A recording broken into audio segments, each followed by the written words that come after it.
Hi everyone, myself Vegetative, and this is second video on reproduction in organisms, and today we'll be starting from members of the kingdom fungi from the last chapter of the page. Sorry, last paragraph of the page. Yeah, members of the kingdom fungi and simple plants such as algae reproduce through spatial asexual reproductive structures. The most common of these structures are zoospores that are usually microscopic motile structure. Motile means that can anything that can move is motile. Other common asexual reproductive structures are conidia, birds, gamules. Here you can say that this is conidia, such type of that is birds, and these are gamules in sponge. Okay.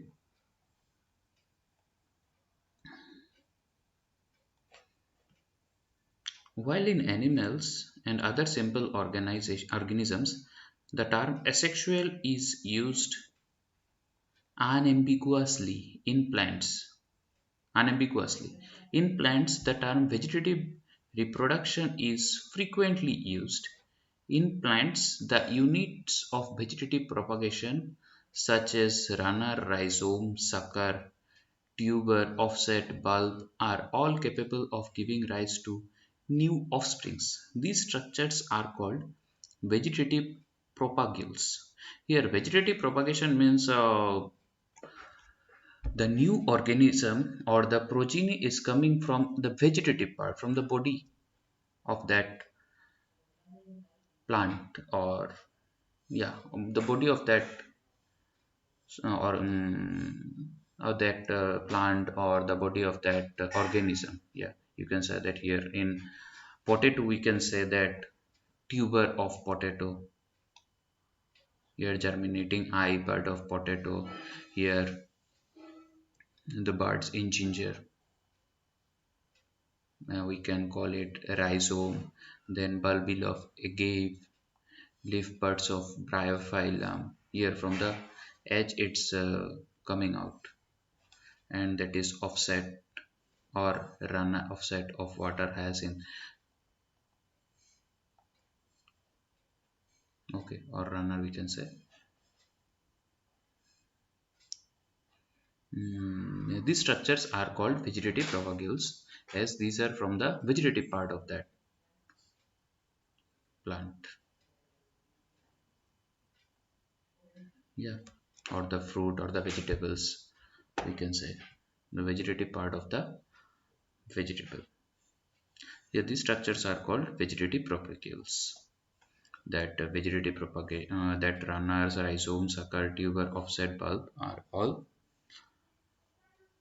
called vegetative propagules. Obviously, since the formation of these structures does not involve two parents, the process involved is asexual.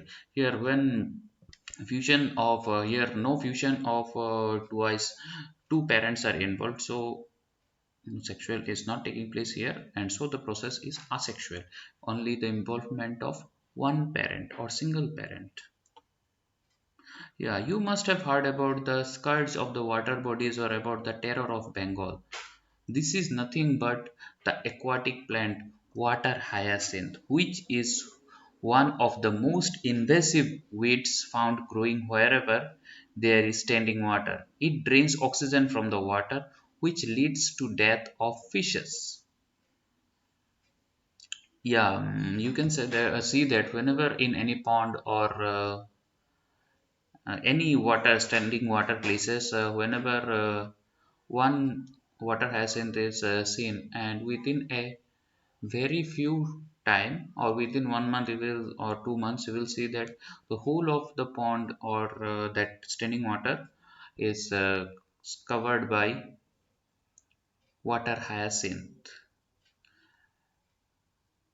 And the presence of water hyacinth reduces the oxygen level of the water, and as a result of which many fish and other phytoplanktons living there will not get sufficient sunlight also. and the fish will get less oxygen, and due to which the fish will die. And for this reason, this is called the terror of Bengal. You may find it interesting to know that this plant was, yeah, you can find it interesting to know that this was introduced in India because of its beautiful flower and shape of leaves. Yeah, if some of you have seen that any flower of this plant, this is very beautiful flower, and the shape of leaf is also attractive. But it is doing a great loss to the fishes also. Yeah, since it can propagate vegetatively at a phenomenal rate and spread all over the water body in a short period of time, it is difficult to get rid of them. Yeah, though it propagates vegetatively and spreads over very quickly, it is very difficult to get rid of it. And are you aware of how plants like potato, sugarcane, banana, ginger, dahlia are cultivated? Have you seen small plants emerging from buds eyes of the potato, from the rhizomes of banana and ginger? When you carefully try to determine the site of origin of the new plantlet in the plants listed above, you will notice that they invariably arise from the nodes present in the modified stem of these plants. Here you can see that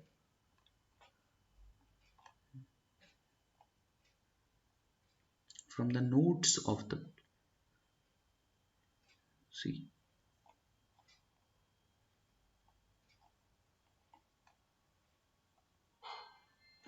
nodes present in the modified stems of these plants.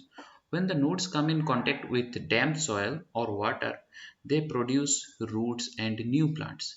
Similarly, adventitious buds arise from the notches present at margins of leaves of bryophyllum.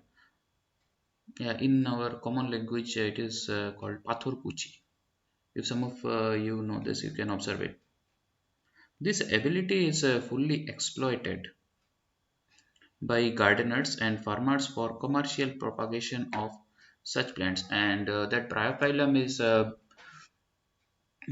taken by many patients, those who are having kidney stone, they used to take it. The ability is fully exploited by gardener and farmers for commercial propagation of such plants. It is interesting to note that asexual reproduction is the most common method of reproduction in organisms that have a relatively simple organization. Asexual reproduction mostly occurs in the plants which have simple organization, like algae and fungi, that they shift to sexual mode of reproduction just before the onset of adverse condition. Yeah, you can say that in algae or fungi, they generally don't go for sexual reproduction. They mostly go for asexual reproduction. But when they see that the condition is getting worse, they go for sexual means. That is, one partner will bring some other essential things, and the next will bring. So both of these can accumulate small part, and they can go for reproduction also.